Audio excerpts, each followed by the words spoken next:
sebenarnya kalau kita mereka tetap memaksa melahirkan PPHN, program pembangunan haluan negara posisinya. Dan kemudian ada keinginan untuk mengubah dari 2 periode menjadi 3 periode, maka yang harus diubah pertama kali adalah kembalikan fungsi MPR. Sebetulnya itu. Kembalikan fungsi MPR. Dan jadi itu yang pertama. Iya. Dan ketika mengembalikan fungsi MPR, di situ kita harus lihat fungsi MPR-nya itu arahnya kemana. Apakah cuma bicara tentang penetapan haluan negara saja posisinya, atau termasuk misalnya menetapkan dan memilih dan menetapkan presiden dan wakil presiden, atau kemudian memang bersidang 5 tahun 2 kali dalam rangka mengevaluasi perjalanan haluan negara posisinya. Haluan negara dan presiden itu posisinya. Atau dalam rangka mengevaluasi turun naiknya kualitas kedaulatan negara yang dipercayakan, kedaulatan rakyat yang direpresentasikan oleh pemerintahan, dalam hal ini oleh yang namanya eksekutif. Boleh dia melakukan evaluasi, boleh harus ada kayak gitu posisinya, sehingga teraplikasi kedaulatan negaranya tinggi posisinya.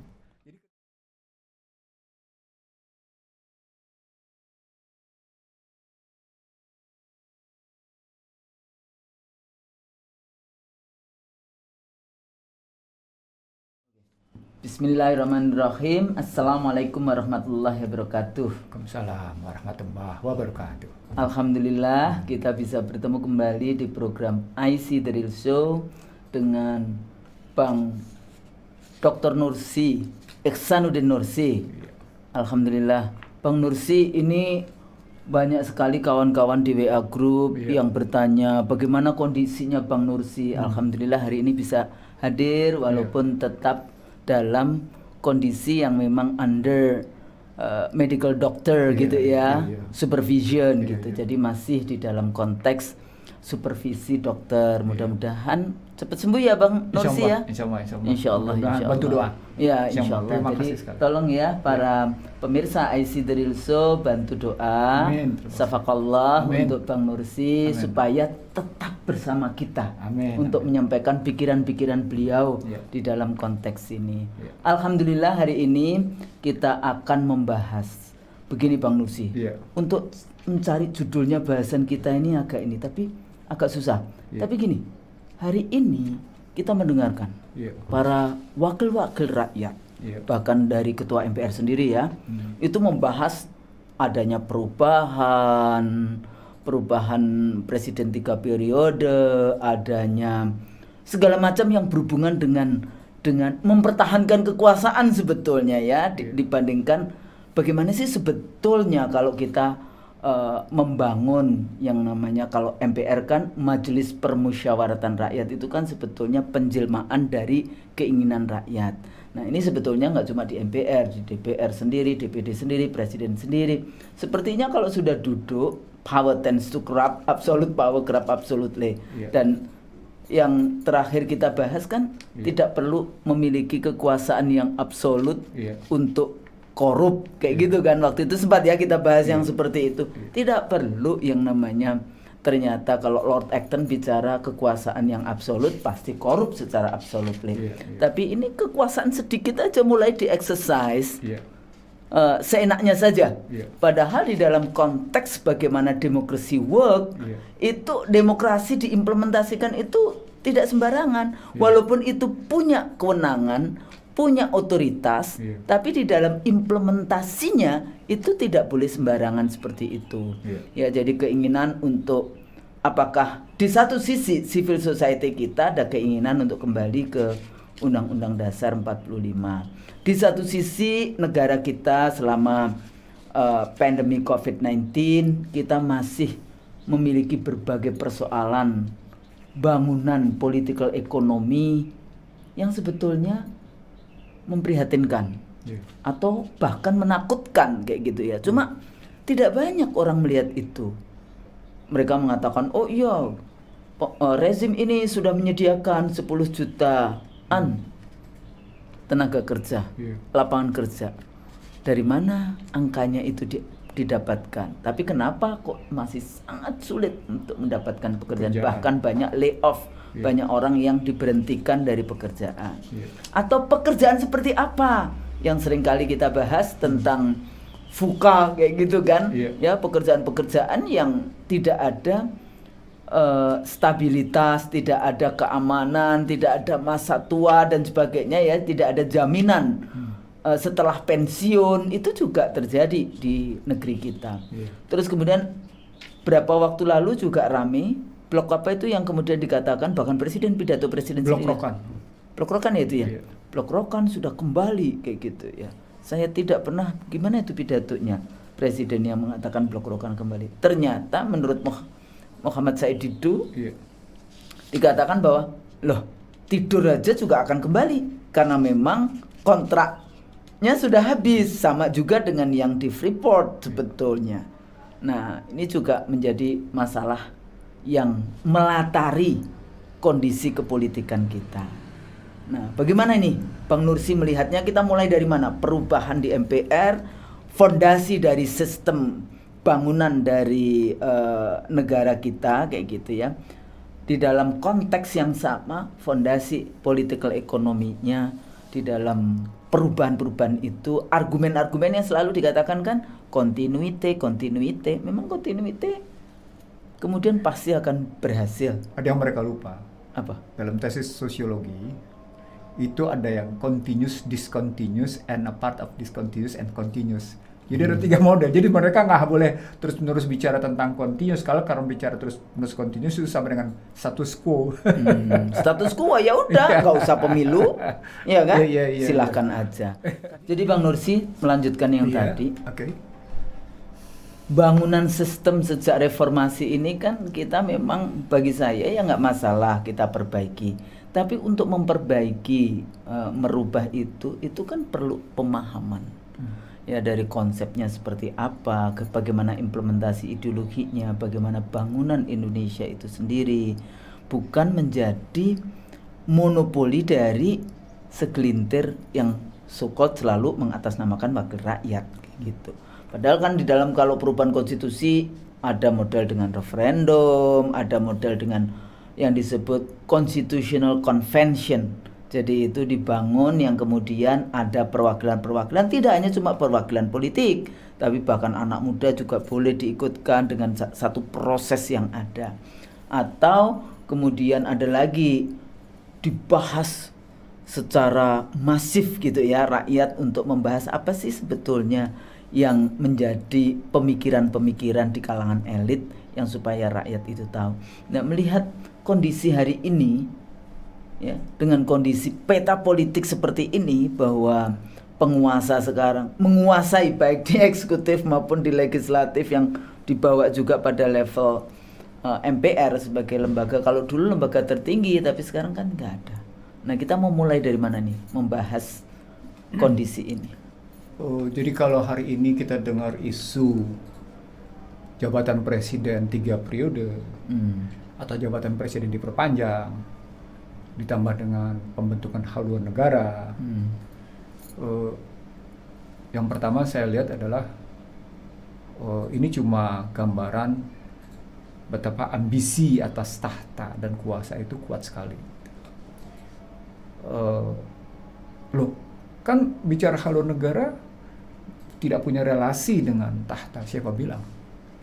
Justru ketika kita bicara tentang PPHN itu, dia menggambarkan ketidakmengertian bahwa sesungguhnya amandemen yang terjadi sejak tahun 99 sampai dengan 2001 itu bertentangan satu sama lain. Pasal satu dengan pasal yang lainnya bertentangan satu sama lain. Saya bahkan menemukan dalam sebuah presentasi saya di seorang menteri gitu ya, saya sebut ada 7 item.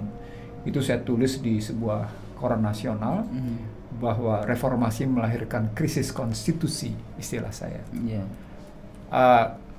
Salah satu krisisnya adalah ketika Anda bicara di kata pembukaan musyawarah untuk mufakat, itu posisinya. Maka Anda melihatnya di dalam batang tubuh yang Anda temukan adalah pemungutan suara. Pemungutan suara. Voting. Satu sisi. Pada saat Anda bicara tentang perwakilan perwakilan mestinya tidak berarti sepenuhnya dengan sistem yang wali begitu posisinya seperti sekarang. Maka sesungguhnya dia tetap mengutamakan konsep MPR adalah penjelmaan kedaulatan rakyat. MPR itu Majelis Permusyawaratan sebagai jelmaan kedaulatan rakyat. Rakyat. Lalu kata berikutnya ketika kita bicara tentang ketuhanan Maha Esa, maka berikutnya yang nampak adalah dia tidak lagi ketemu dalam posisi batang tubuh. Kenapa? Karena pasal 6 itu sepenuhnya tentang presiden diusulkan oleh partai. Sementara pasal 23 ayat 3-nya bicara tentang hanya partai politik yang ikut dalam partai. Jadi artinya diambil dalam konstruksi itu kelihatan sesungguhnya partailah sesungguhnya merepresentasikan. Nah, di sini saya ketemu tesis saya ketika saya dulu berdebat sama teman-teman di FISIP nih. Apa yang disebut dengan under representativeness gitu. Mungkin Anda masih ingat pas itu teori-teori yang muncul dari kalangan kiri gitu, dari Samir Amin, dari Andrew Greenfield kan kuat sekali itu bicara under representativeness gitu. Terutama waktu saya juga berjuang untuk perempuan. Iya. Teori itu kan dimunculkan. Under representativeness itu gitu posisinya. Nah, kalau kita bicara pasal 6 yang mengusulkan presiden adalah partai atau gabungan partai-partai, atau pasal 23 ayat 3 yang ikut pemilu adalah partai politik, maka tidak semua orang yang berpartai seperti saya sampaikan pada seorang ketua MPR pada 11 September 2001 misalnya. Jadi saya ingat betul tanggalnya karena saya menyampaikan itu di rumahnya posisinya. Bahwa ketika orang mau berpolitik tidak berarti dia harus berpartai, saya bilang. Tesis berpikir para pendiri republik ini adalah tidak melulu partai politik sebagai satu-satunya kendaraan orang untuk mobilitas vertikal secara politik. Dia ada 3 institusi yang saya sebut itu. Institusi partai politik, DPR, institusi daerah, bagaimana daerah berorganisasi berdasarkan kalau pakai ini pakai istilahnya pakai public vote posisinya gitu ya. Electoral vote, pakai electoral vote berikutnya, atau pakai golongan electoral vote juga posisinya posisi. Jadi artinya atau penunjukan, kalau dulu golongan banyak penunjukan kan, wakil agama, perempuan, itu penunjukan. Tapi kalau saya kalau pada bisa pakai sistem electoral vote. Jadi kalau usulan saya pada periode bagaimana dulu saya di panggung gitu, saya mengusulkannya tetap pakai elektoral. Jadi mengisi pasal 2 ayat 1 Undang-Undang Dasar 45 yang lama itu, karena MPR terdiri atas Dewan Perwakilan Rakyat, utusan daerah dan utusan golongan. Nah, ketika masuk sampai pada utusan golongan, utusan daerah, silakan daerah memilih sendiri, silakan golongan. Cuma pemerintah punya kuasa golongan apa saja yang berhak melakukan pemilihan sendiri untuk dimasukkan dalam MPR. Daerah-daerah pada tingkat satu mana saja yang betul-betul posisinya harus dibedakan lagi, daerah yang jumlahnya banyak sama jumlah yang sedikit gitu, dibikin begitu gitu. Jadi terstratifikasi dengan rapi, terkualifikasi dengan rapi. Itu saya katakan sama Husnu, saya sudah sampaikan itu dalam cara berpikir dulu ketika kita bicara GBHN dalam perdebatan GBHN di 97-an itu posisinya. Nah, tapi kan kemudian berubah nggak karu-karuan karena masuk reformasi. Jadi poinnya kalau kita kembali lagi dalam struktur pasal 6 sama pasal 23, maka amandemen ini menghasilkan partai politik sebagai satu-satunya pemegang saham dalam kehidupan pemerintahan. Bukan kehidupan negara loh. Pemerintahan, rezim. Dalam kehidupan pemerintahan, rezim artinya. Nah, kalau dia masuk dalam pemerintahan, maka pertanyaan berikutnya, apa yang sedang kita rasakan, atau apa yang sedang kita hadapi, atau apa yang sedang kita risaukan dalam konstruksi partai politik sebagai satu-satunya pemegang saham dalam pemerintahan? Kan Anda bisa rasakan manipulasi aspirasi. Kan ada 5 jenis aspirasi kan? Yang dimanipulasi, yang dideviasi, yang disimpangkan posisinya, yang dinormatifkan posisinya, yang disemantikan gitu posisinya, yang dipura-purain gitu posisinya. Kan gitu posisinya. Ada 5 kan jenisnya kalau kita lihat kayak gitu.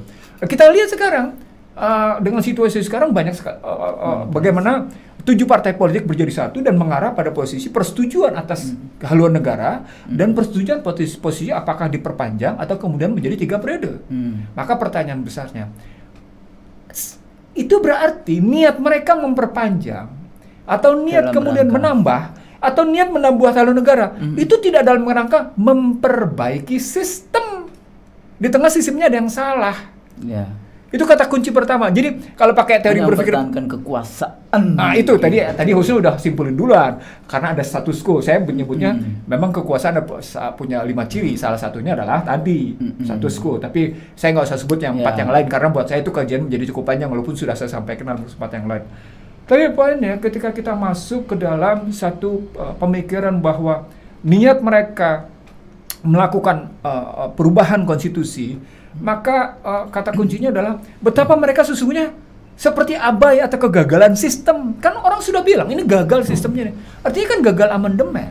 Yeah. Satu. Yang kedua, kalau gagal amandemen, pertanyaan berikutnya, ini gagal amandemennya, fondasinya, atau gagal milieunya, lingkungannya? Kan dua mestinya kita lihat. Tadi sudah kita sebut sebagai kegagalan sistem politik. Kalau pakai ilmu teman-teman ilmu politik nih, ini kegagalan sistem politik artinya. Oke. Kalau dia kegagalan sistem politik, mestinya dilihat milieunya, di lingkungannya.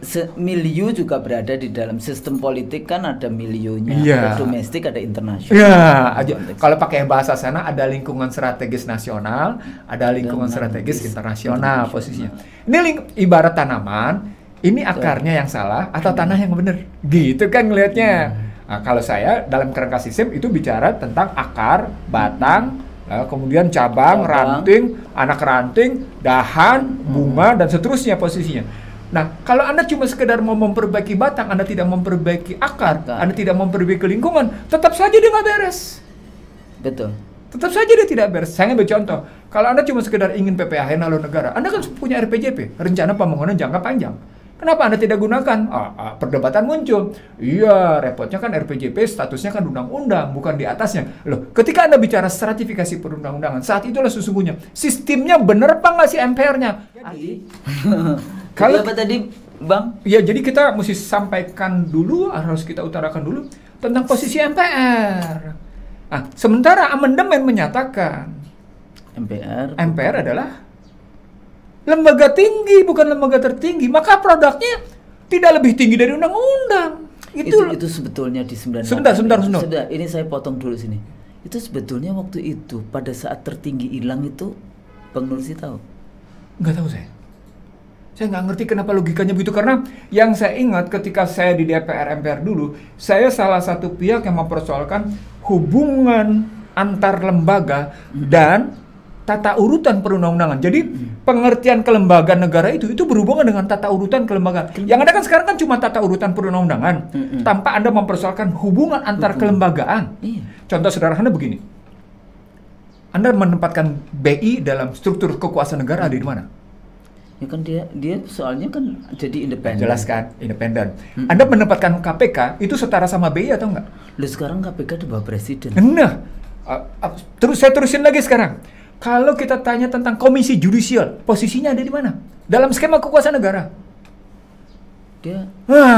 Saya tanya lagi ombudsman. Ini semuanya ini. Enggak jelas. Buat saya, dalam skema kekuasaan negara, seluruh komisi-komisi yang dihadirkan dan banyak itu dalam reformasi itu dalam skema kekuasaan negara itu nggak jelas. Anda boleh bicara tentang tata urutan perundang-undangan yang boleh-boleh aja. Tapi KPU KPU di mana? Akan menyebutnya independen. Iya, independen. Tapi ada di mana? Ada di konstitusi. Artinya yang ada itu KPU, terus apa lagi? BI ada juga. BI ada. Enggak semua komisi enggak ada. Artinya yang saya sampaikan begini, Husnul. Ketika kita tarik artinya dalam istilah ketatanegaraan ada istilah begini. Ada lembaga organik yang dihadirkan oleh pemerintahan berdasarkan perintah konstitusi. Ada lembaga yang anorganik, tidak organik statusnya, tapi dilahirkan karena kebutuhan posisinya. Nah sekarang katakan KPU itu karena memang perintah konstitusi. BI karena memang perintah konstitusi posisi. KPK kan enggak, karena statusnya ad hoc. Gitu ya. Komisi judisial bagaimana ceritanya? Lain lagi ceritanya. Artinya posisi gitu. Saya tanya balik lagi sekarang, itu Mahkamah Konstitusi dalam skema kekuasaan negara? Dia itu harusnya di dalam Mahkamah Agung. Nah, konsep lama, lalu berubah dalam amandemen. Gitu loh. Poinnya. Jadi Constitutional Court itu it's supposed to be di lembaga Supreme Court. Supreme atau kalau di Australia Supreme Court. Kalau di Australia itu High Court yang tertinggi, baru Supreme, baru ini.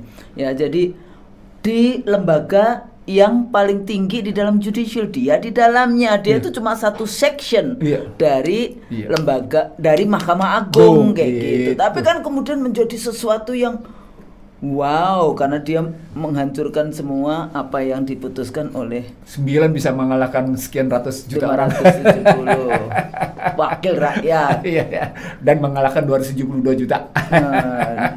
Iya. Oke, kita balik lagi sekarang. Artinya dalam jadi struktur. Jadi saya kembali lagi dalam pengalaman saya dalam kajian saya. Ketika kita bicara produk hukum, kan dia berhubungan sesungguhnya dengan skema kekuasaan negara, dengan tata urutan kelembagaan, kalau pakai bahasa hukumnya, dengan tata hubungan antar lembaga negara, antar lembaga dan lembaga tinggi negara. Saya potong di sini, pemirsa IC, Bang Nursi itu juga dulu belajar ilmu hukum. Lanjut Bang, lanjut. Tata hubungan antar lembaga negara yang amburadul. Amburadul ceritanya. Jadi kenapa sampai saya cerita gini Husnul? Saya keras sekali kritiknya. Jadi waktu saya di DPR dulu, saya ada di sana gitu dan saya betul-betul mempersoalkan ini relasinya gimana nih? Misalnya antara kalau kita bicara DPA dengan DPR, bagaimana cerita? Dulu pakai ada DPA. Sekarang one team press. Sekarang one team press posisinya. Dibubarkan itu DPA muncul. Loh, satu sini di bawah presiden. Iya. Padahal kalau konsep dulu dia posisinya ada kesetaraan. Ada kesetaraan posisinya. Jadi gini semua. Iya. DPR, DPA, presiden segala. Di puncaknya adalah MPR. MPR, DPR. Dan wakil golongan dan wakil posisinya daerah. Itulah yang disebut dengan merepresentasikan rakyat penjelmaan tadi posisinya. Nah, balik ketika Anda memasalahkan tentang ini haluan negara dibutuhkan karena ternyata pembangunan selama satu generasi amburadul. Ya iya, Anda telat menyadarinya. Orang begitu terbit amandemen saya sudah bilang ini krisis konstitusi kok gimana sih? Itu kan ada, maaf, saya harus mengatakan, lu telat banget sih mikirnya, gitu loh posisi. Kalau saya boleh bilang ya. 20 tahun yang lalu. Saya 2021 saya nulis posisi kayak gitu, sudah. Lalu kalau kita sadar ini kan berarti salah di akar kan? Jadi dalam cara berpikir, karena salah konstitusi kan berarti salah di akar dong, salah sistem, salah di akar. Karena konstitusi itu very basic. Iya, basic di dalam, betul. Darul Akhdi wa Syahadah. Iya. Perjanjian persaksiannya itu ya di konstitusi itu. Ya. Padahal Anda bersumpah dengan konstitusi dan demi Allah pasal 9 gitu loh. Anda bersumpah pada sesuatu yang salah. Padahal Anda sadari bahwa ini seharusnya diperbaiki. Apa artinya? Pelaku mestinya menyadari, oh iya akarnya nggak bener nih, ada sistem yang salah. Gitu posisinya. Nah kalau sudah kayak gitu berarti Anda bertanya pada milieu dong, pada lingkungan. Nah, pada konstruksi begitulah relasi hubungan antara lingkungan strategis secara domestik, lingkungan strategis nasional, internasional, dan sistem terpulang kepada niat luhur menjalankan kekuasaan, keinginan luhur menjalankan kekuasaan. Disitulah hebatnya alinea 3. Didorong oleh keinginan luhur. Itu sebetulnya itu nggak boleh sama sekali diubah, itu yang namanya pembukaan undang-undang dasar. Memang tidak diubah Husnul, tapi dalam praktek. Tapi isinya diubah semua. Jadi tidak konsisten dengan pokoknya gitu ya. Jadi sebetulnya itu akar yang harusnya kemudian dikuatkan oleh akar-akar yang lain, dia enggak. Jadi memang saya menganalogikan selalu dengan tanaman atau dengan pohon. Ini pohon posisinya. Pohon negara Republik Indonesia. Pohon ini kayak apa nih posisinya? Nanti buahnya bisa dipetik nggak gitu loh? Atau dia bisa melahirkan buah tapi lahirnya semuanya daunnya kering. Itu kan liabilities artinya. Nggak bisa dinikmati. Tapi Bang, waktu itu sebetulnya amandemen konstitusi kan belum selesai. Waktu itu kan pakai bahasa kita waktu itu kan menuntut adanya komisi konstitusi yang harusnya mensinkronkan itu tadi antar pasal. Terus kenapa kemudian dibuyarkan? Kan kemudian dibangun Pokja. Terus dibubarkan itu. Itu dibubarkan, dianggap sudah itu dan kemudian bangun Pokja. Saya cuma mikirnya begini.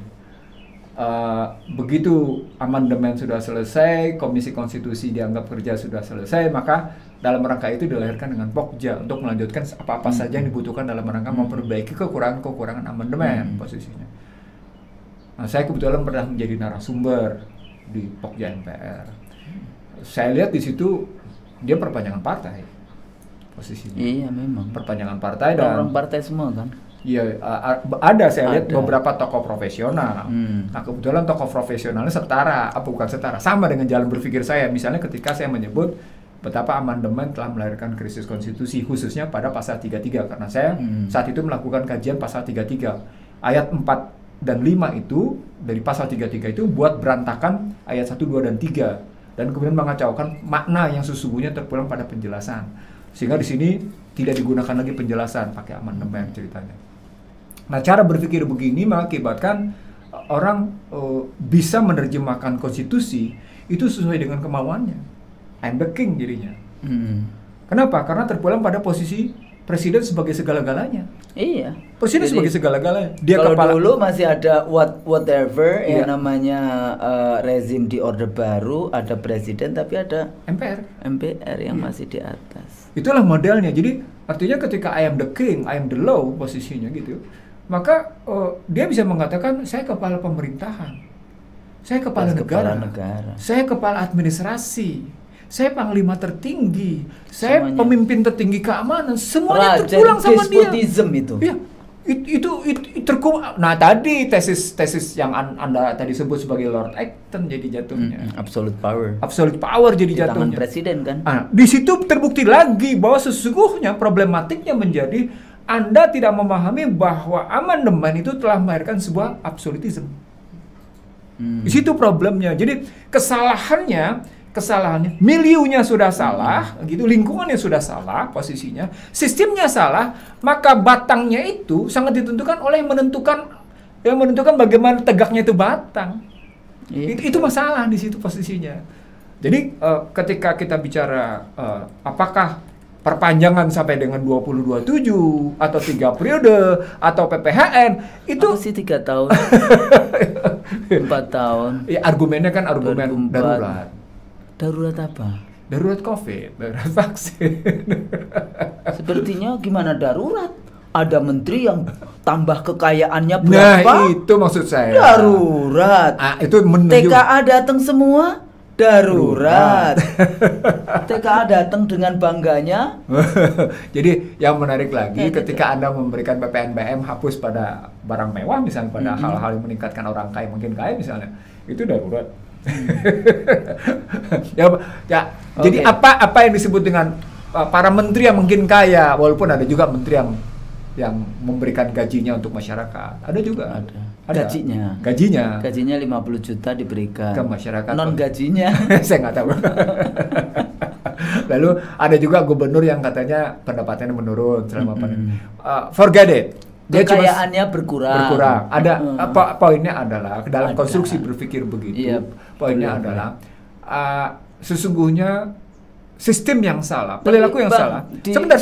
Sampai di sini saya ingin mengatakan ternyata ada relasi, milieu yang salah, lingkungan yang salah, akar yang salah, sistem yang salah itu memang akhirnya melahirkan apa yang disebut dengan ketiadaan, sense of crisis.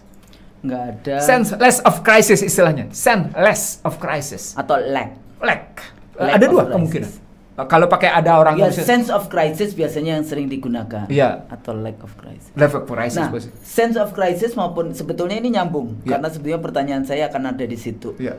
Kalau kita mau bikin ukuran bagaimana para elit di Republik ini, baik yang di Senayan maupun yang di Istana Medan Merdeka Utara tidak memiliki sense of crisis, itu kita urai indikatornya.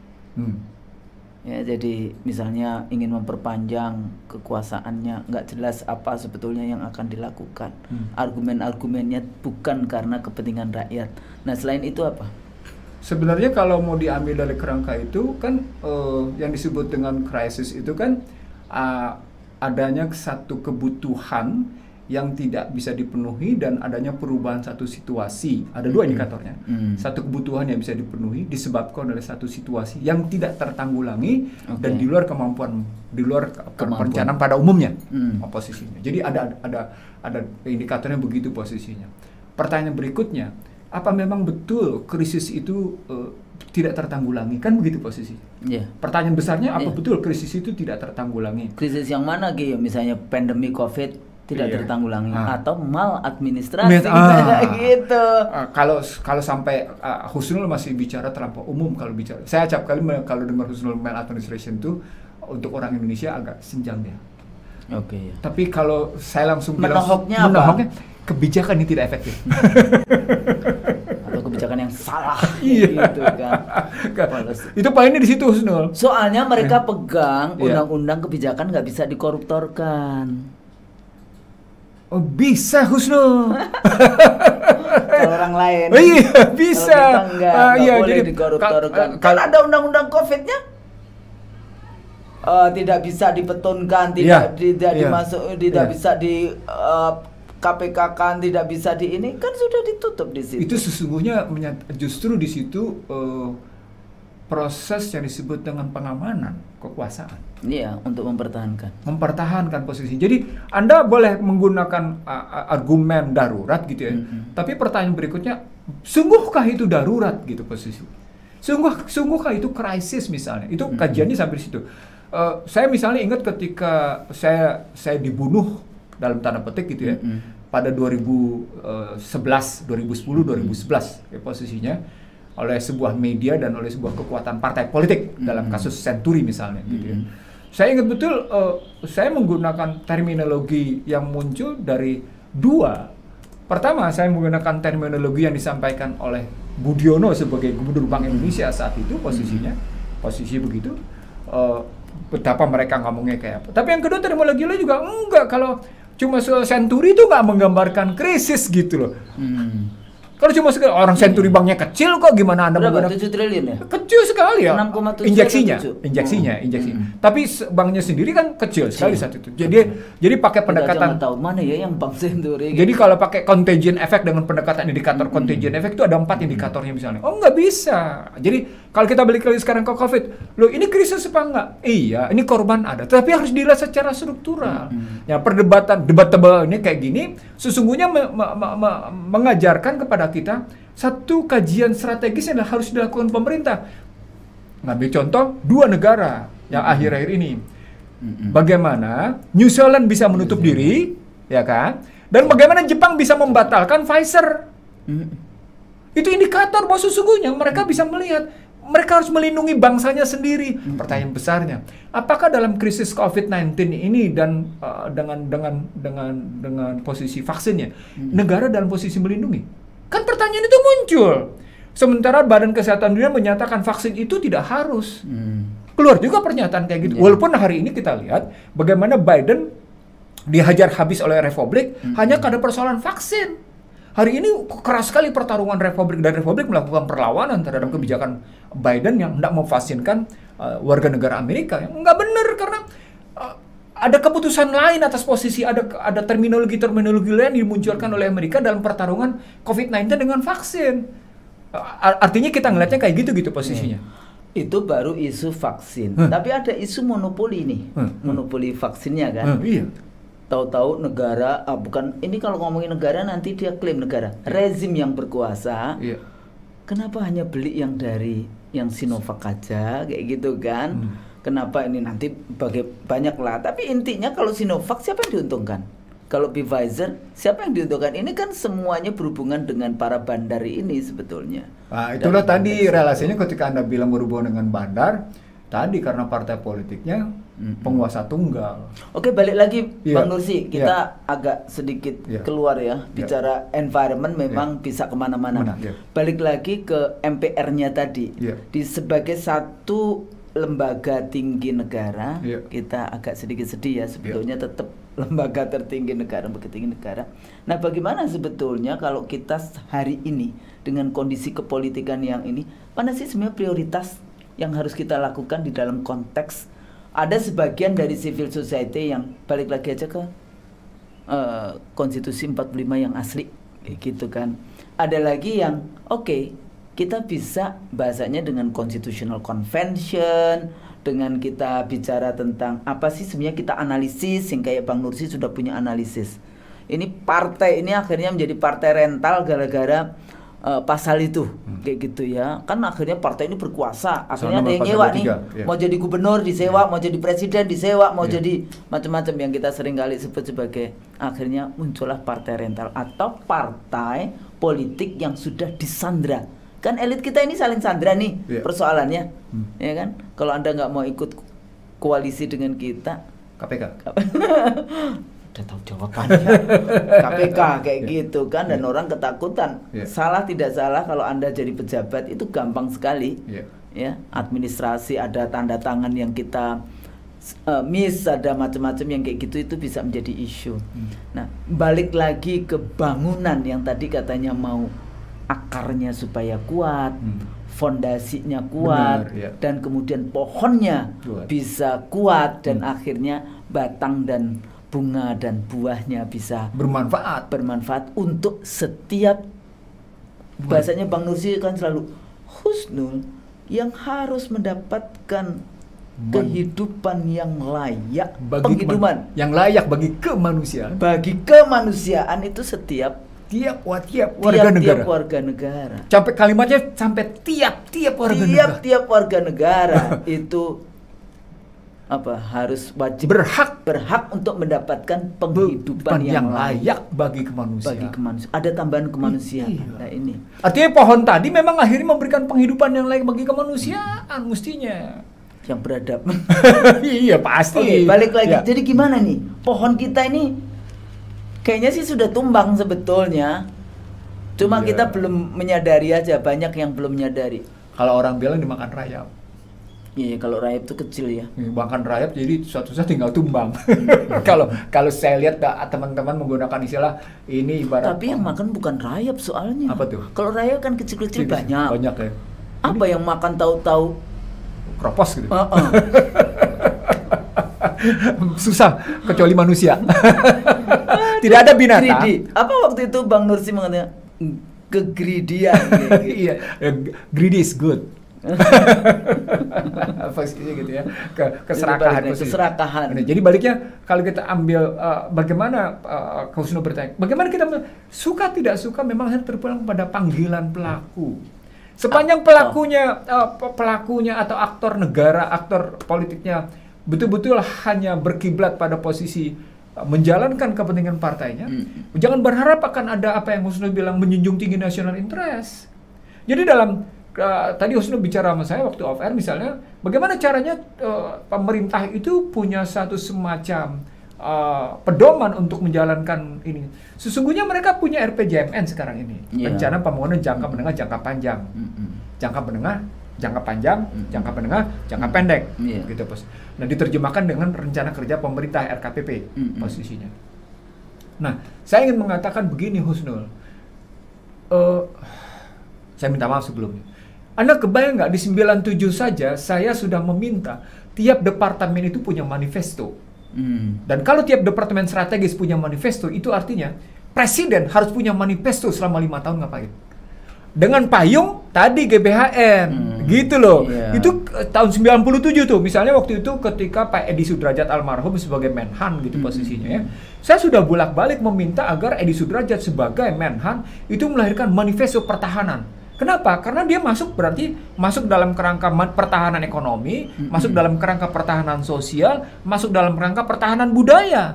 Kalau ini terjadi, dia akan menjadi sebuah pertahanan nasional. Gitu logika berpikirnya. Amerika itu punya loh. Iya, memang.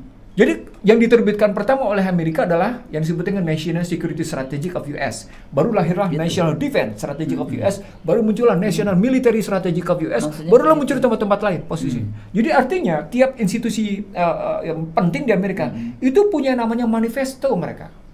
Manifesto ini terjemahan dari posisi National Security Strategy of US. Jadi mereka jelas sekali tentang kepentingan nasionalnya itu yang utama di mana. Nah, jadi nggak sembarangan kemudian, makanya di Amerika emang kita bisa seenaknya saja mengekspor udang kita ke Amerika. Nggak bisa. Itu sampai diskrutini sampai detail. Seperti kekalahan teh misalnya ya. Indonesia sebetulnya 4 dari penghasil teh dunia, tapi kita selalu kalah di tingkat internasional karena packaging. It's very easy. Ini ya. Yang harusnya Beda dengan Sri Lanka kan ya, karena Sri Lanka dulu Belanda dan kemudian Inggris kayak gitu ya. Mereka benar-benar packaging, hanya isu packaging. Kita kalah di tingkat internasional. Nah, jadi balik lagi karena kita nggak paham dengan kepentingan nasional. Mungkin di situ ini persoalan. Orang selalu mengatakan Indonesia dijajah 350 tahun, padahal lahirnya baru 17 Agustus 45. Jadi imagine community.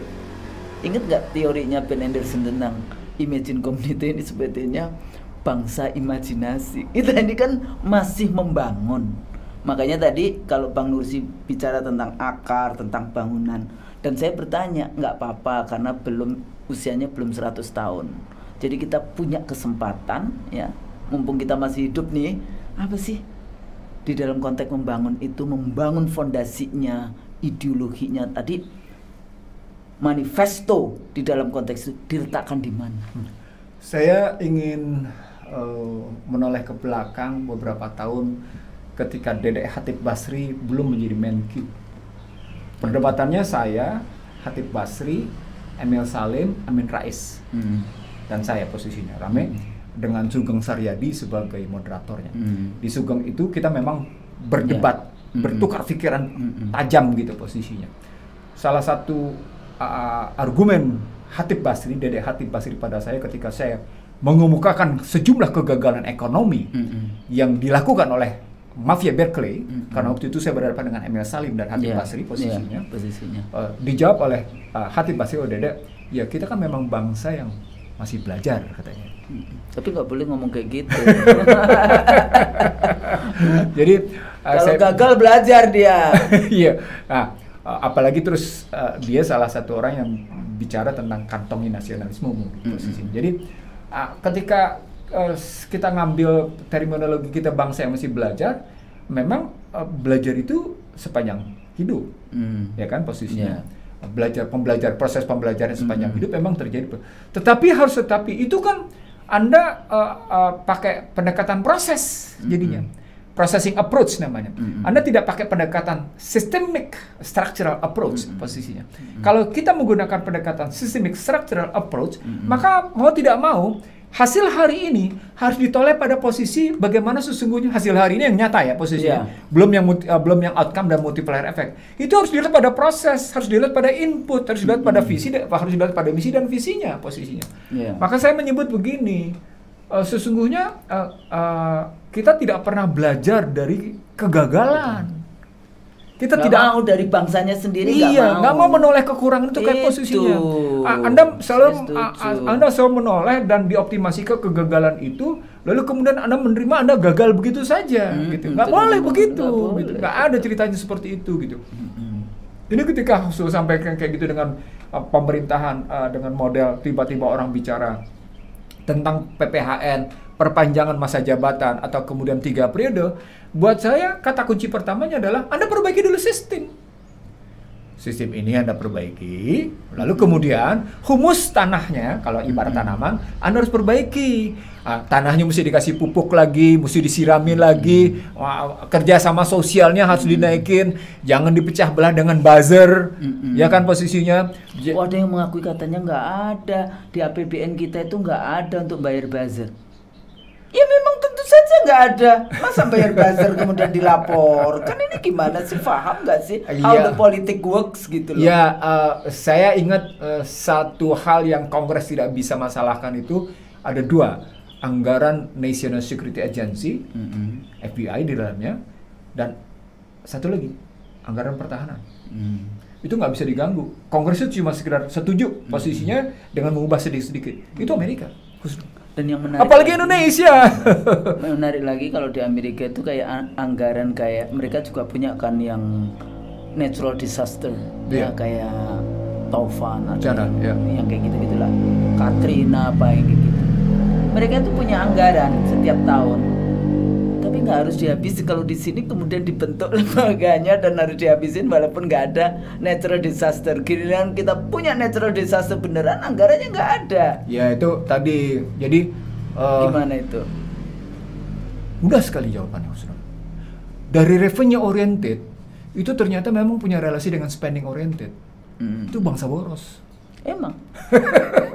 Dari revenue oriented, dia memang selalu berhubungan dengan spending oriented posisinya. Dan itulah mafia Berkeley. Mereka tidak pernah berpikir bagaimana melakukan penghematan dan mengoptimasi anggaran dan rangka kepentingan domestik. Anda kebayang nggak? Ya dulu waktu Pertamina berjaya kita salah berinvestasi. Loh, dulu kita nggak punya sistem dan bagaimana menghitung aset berdasarkan keuangan yang ada. Loh, kan tim Anda, kan teman-teman Anda yang berkuasa. Gimana sih mikirnya? Dengan konsultannya World Bank, iya. IMF, Bappenas, itu kan luar biasa kekuasaannya. Siapa bironya, siapa keratnya, orang bule-bule ada di situ semua. Suatu saat saya diajak oleh salah seorang, saya nggak saya sebut menterinya siapa gitu ya, ke sebuah pertemuan antara BPK dengan Kementerian Keuangan dalam rangka audit dan pembaharuan undang-undang sistem keuangan. Jadi undang-undang perbendaharaan negara, undang-undang BPK, undang-undang keuangan negara, beberapa undang-undang sekaligus karena itu pinjaman EDB. Saya duduk di belakang. Saya duduk di belakang sama pejabat tadi gitu ya. Pejabat tadi juga ini levelnya nggak sembarangan posisi pejabat ini. Kita duduk di belakang aja katanya. Apa yang saya mau cerita Husnul? Saya heran. Ini orang-orang ini untuk urusan memperbaiki sistem di dalam, dia gunakan utang loh. Lalu ketika kemarin Joko Widodo di era pertama bicara tentang, ingat nggak Joko Widodo gagasnya adalah mendirikan Badan Penerimaan Keuangan Negara. Yang sebenarnya sudah saya munculkan gagasan ketika saya di DPR, terus muncul lagi pada yang namanya kampanye Megawati. Jadi kalau di Amerika namanya Internal Revenue Services. Internal Revenue Services. Yang terpisah dia. Dia terpisah dengan yang namanya Badan Anggaran, Budget Management Office. Terpisah dia posisinya. Kalau Indonesia kan nggak di bawah satu. Nah Joko Widodo kemarin menggagas dipisahkan Badan Penerimaan Keuangan Negara posisinya. Mega pernah juga mengusulkan itu. Saya waktu DPR salah satunya buat itu agar tidak terjadi konflik kepentingan bea cukai dengan Dirjen Pajak dengan Dirjen Anggaran. Tidak boleh, tidak boleh. Ini kan di bawah satu tangan, di bawah Menteri Keuangan. Ini salah satu bentuk betapa sistem ini berantakan. Nah, si pejabat itu bilang ini kita lihat nih, cara berpikir mereka saja kata dia. Ini masih menggunakan cara utang luar negeri untuk memperbaiki sistem di dalam dengan hanya untuk melahirkan undang-undang katanya. Sampai akhirnya begini modelnya gitu. Nah, di Joko Widodo kemarin waktu itu untuk di 2014 posisinya, saya diundang oleh Fakultas Ilmu Sosial, Ilmu Politik. Dalam rangka pajak bicaranya gitu loh. Jadi perpajakan. Saya bilang, Anda untuk bicara perbaikan perpajakan saja, lawan saya waktu itu Dirjen Pajak. Saya sebut saja Fuad Rahmani posisinya. Fuad Rahmani itu pelanjut dari Darwin Nasution.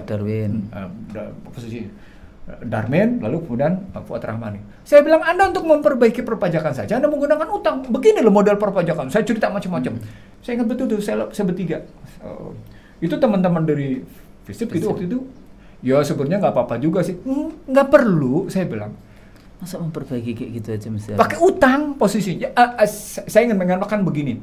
Anda sudah salah di lingkungan, Anda sudah salah di sistem, Anda imbuhkan lagi persoalan itu dengan utang.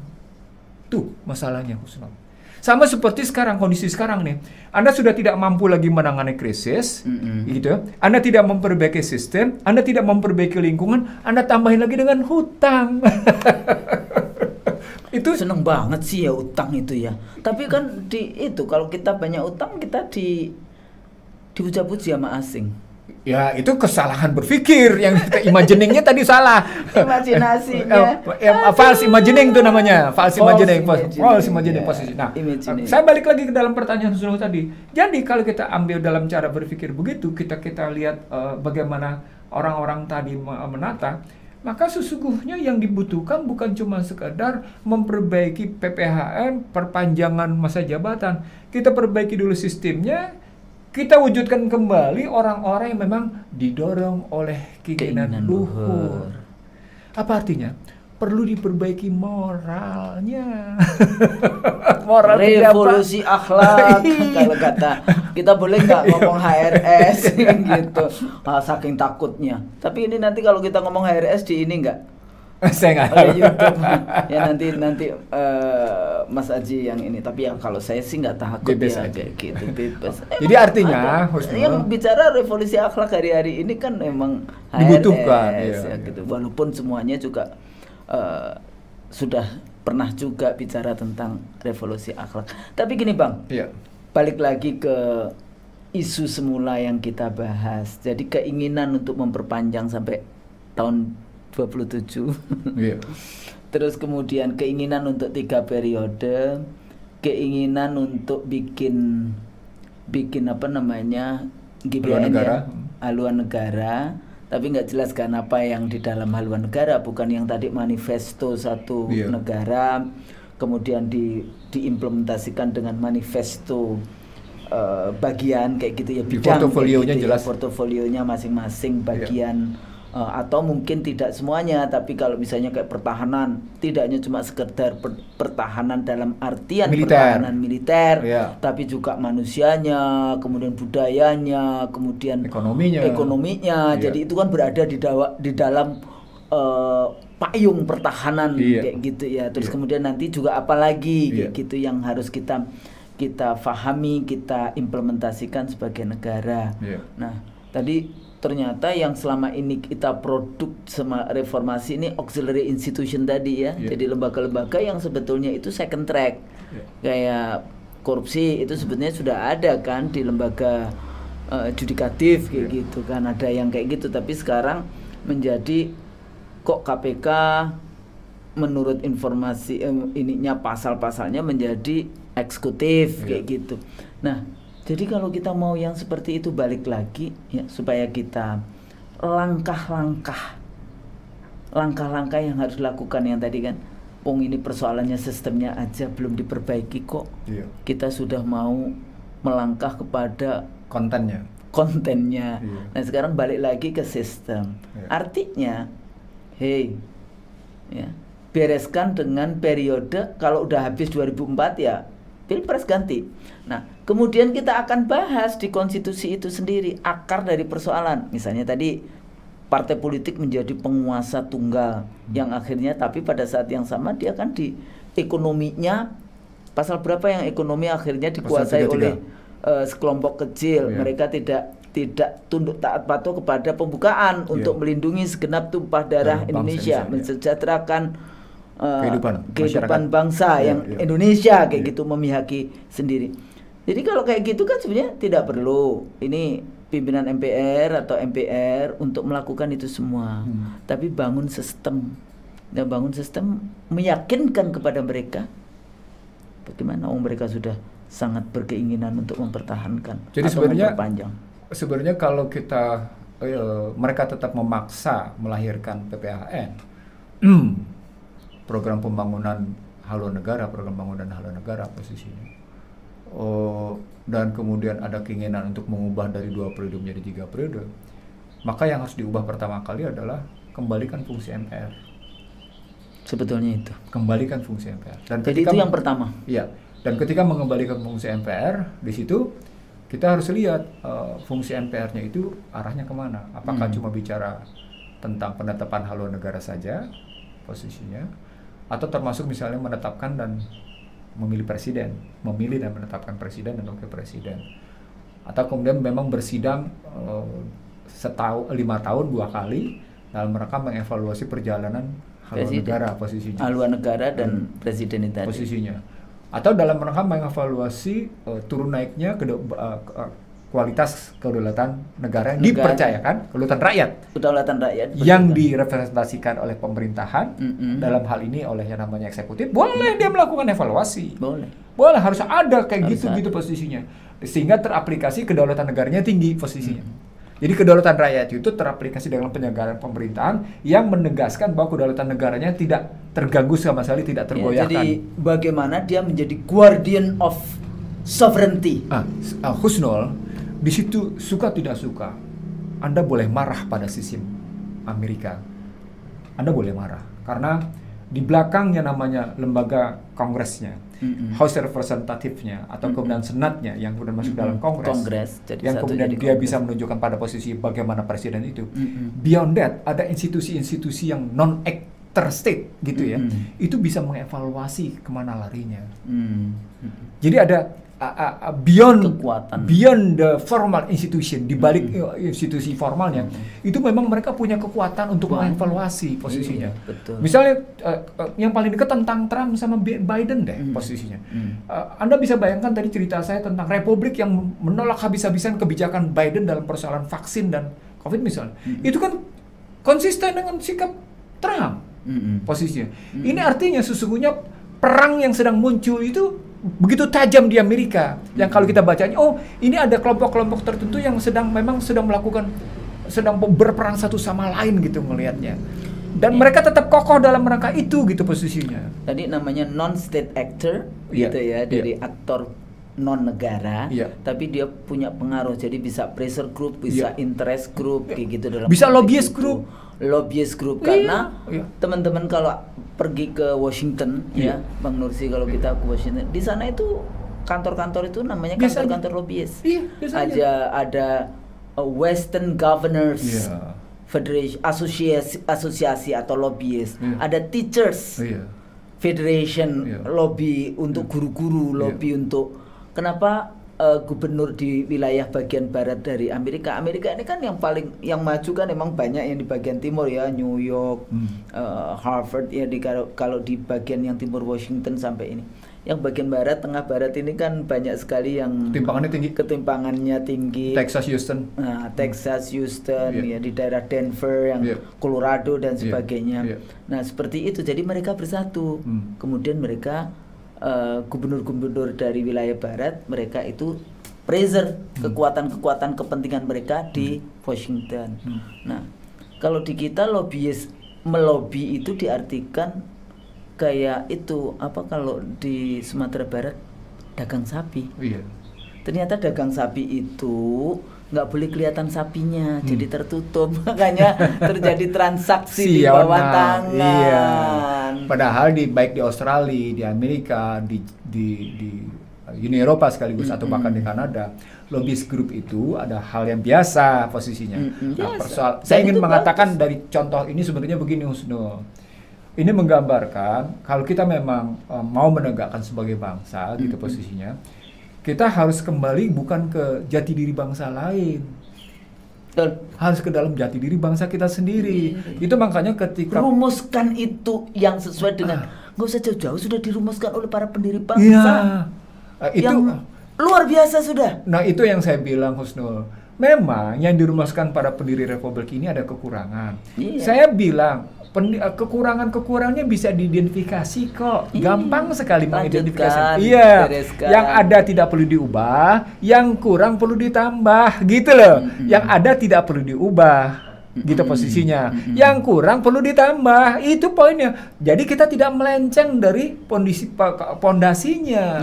Sehingga miliunya tidak rusak. Ini kan kita ngubah pondasi, kita mengubah situasi, lalu kemudian miliunya, lingkungan jadi berubah nggak karu-karuan. Tapi waktu itu memang kekuatan-kekuatan politik itu baik luar maupun dalam itu luar biasa ya.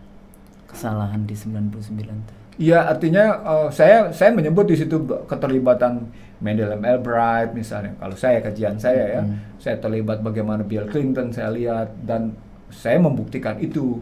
Makanya seperti berkali-kali saya bilang, saya salah satu anggota dewan yang tidak mau menandatangani permohonan pencairan uang. Bahkan saya satu-satunya anggota dewan yang ribut gitu ya posisinya, bagaimana melakukan rekapitalisasi yang sesungguhnya sudah salah gitu posisinya. Makanya ketika mereka ngubah-ngubah nilai, saya jadi cerita lama nih. Poinnya adalah kita betapa mudah diinvasi. Ke poinnya. Kita betapa mudah diintervensi gitu loh. Yang 5I. Iya. Apa, Bang? Invasi, intervensi, infiltrasi, ya kan? Intimidasi, baru inflasi. Gitu. Nah, ini sama sesungguhnya. Ada problematik seperti ini di belakang PPHN ini. Nah, kenapa mereka memperpanjang? Tadi isunya menjadi karena sejumlah oligarki masih belum return. Saya kasih tahu. Pindah ibu kota gimana kabarnya? Nah itu loh. Loh, itu loh. Kita bahas yuk. Salah satu. Kita membahas enggak sekarang. Iya. Kita kumpulkan dulu datanya. Saya sudah ada Husnul, bahkan kajian dari lingkungan pertahanan strategis pun sudah ada sesungguhnya. Betapa dia masih tetap bukan sekedar tidak visible, dia kajiannya dalam posisinya, hitung-hitungannya dalam dari segi macam-macam itu dalam. Tapi lupakan dulu. Saya jadi kembali sebagai penutup dialog kita. Ini mau tidak mau, kalau Anda ingin menambah jabatan, menambah masa jabatan, kalau Anda ingin memperbaiki rancangan pembangunan, kalau Anda ingin memenuhi hasrat kuasa yang terus-menerus tidak pernah berhenti posisinya, gitu ya, keserakahan akan berkuasa, gitu ya, power greedy, greedy. Silahkan Anda harus perbaiki dulu sistemnya. Jangan bikin berantakan. Tempatkan dulu MPR dengan benar, sehingga dia cocok dengan tata urutan perundang-undangan, gitu ya. Perbaiki hubungan antar lembaga negara. Benar. Ya. Kembali lagi, tempatkan MPR sebagai perwujudan kedaulatan rakyat. Jadi dia tetap lembaga yang tertinggi. Karena kalau benar itu nanti mereka nganggapnya benar juga, Bang. Iya. Ya, kembalikan itu. Iya. Baru kemudian ke fungsi-fungsinya sebagai ini. Oke, MPR. Terus, Bang. MPR. Jadi setelah kita posisikan dulu MPR, artinya repositioning MPR. Kalau kita reposisikan dengan benar, maka dia menjadi lembaga penjelmaan kedaulatan rakyat. Dengan fungsi-fungsi tadi, menetapkan GPHN, memilih dan menetapkan presiden, dan wakil presiden, misalnya begitu. Membubar itu presiden juga. Iya, memecat, termasuk impeachment, memajulkan. Impeachment itu harus ada di dalam aturan, betul. Karena ini pemerintahan manusia, bukan malaikat. Ya, kalau malaikat pasti takwa kepada tadi Allah. Tambahan mengevaluasi gitu ya, perjalanan kedaulatan rakyat gitu ya, dalam rangka tegaknya kedaulatan negara. Oh, keren. Oke, walaupun sedikit tapi itu akar dari eksistensi sebuah negara. Motifnya tadi supaya para pejabat tidak menggadaikan negara. Makanya itu selalu pertanyaan saya. Iya. Ketemu berapa perkara rezim yang berkuasa bisa membagi-bagi kekayaan kita kepada asing misalnya. Padahal kan itu diberikan kepada Allah, berikan itu kepada bangsa dan negara Indonesia dengan manusianya yang ada di situ. Husnul, saya ke Halmahera, saya ke Poso, saya ke Palu, saya ke Sulawesi Tengah, saya ke Sulawesi Selatan, saya bahkan pergi ke Bangka Belitung posisinya. Tidak ada yang tidak mengeluh dengan saya dengan perilaku orang-orang di pusat, Husnul. Semuanya. Ini harus saya sampaikan, tidak ada yang tidak mengeluh dengan perilaku orang-orang pusat, Husnul. Betul. Dan itu yang mengeluh bukan orang biasa, Husnul, kalangan intelektual, dunia akademik yang mengeluh kepada saya. Ini gimana sih ceritanya, Bang, kalau sampai pemerintah pusat nih mikirnya begini, kami ini bukan cuma sekedar terima sisa, kami ini terima masalah, katanya. Itu omongan mereka. Artinya tadi makanya pentingnya MPR punya kewenangan mengevaluasi kedaulatan negara dalam rangka mewujudkan penjelmaan ke rakyat. Jadi, tadi. Penjelmaan kedaulatan rakyat itu diwakili oleh MPR. Dengan salah satu tindakan konkretnya mengevaluasi perjalanan kedaulatan negara. Keren kan kalau sampai di situ? Itu dan tambahannya. 5 tahun. Kalau ternyata di dalam perjalanan itu MPR dikasih kewenangan misalnya. Termasuk di dalamnya tadi ketika kita bicara soal utang dan investasi asing.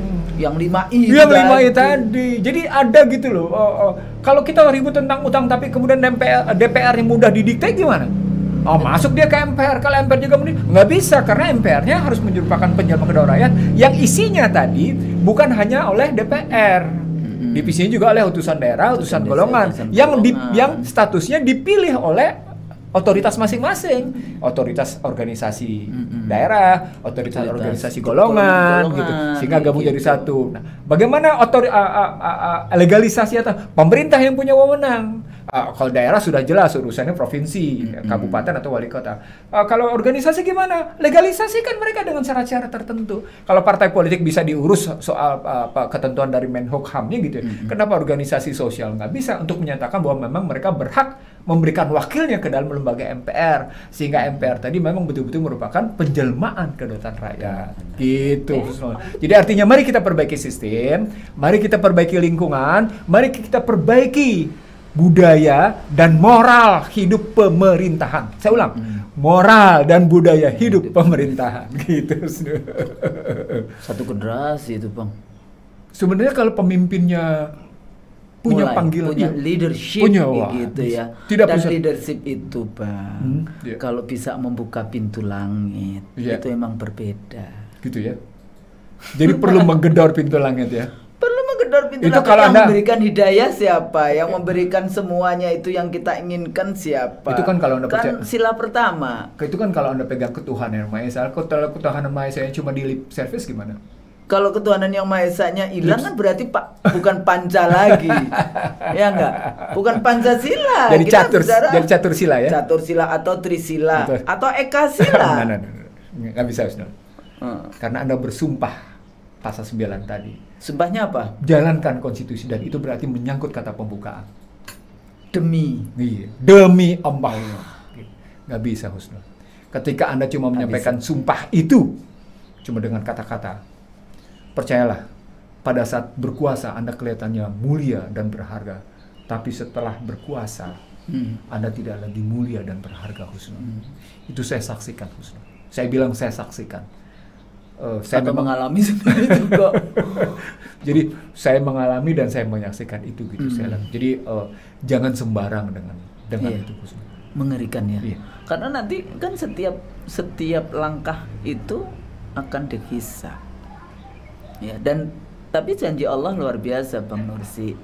Kalau Anda jadi pemimpin yang adil, engkau akan diberi perlindungan oleh Allah saat yaumil hisab. Menunggu perhitungan itu untuk pemimpin yang adil. Tapi kalau Anda pemimpin yang zalim, itu jangan-jangan tanpa hisab.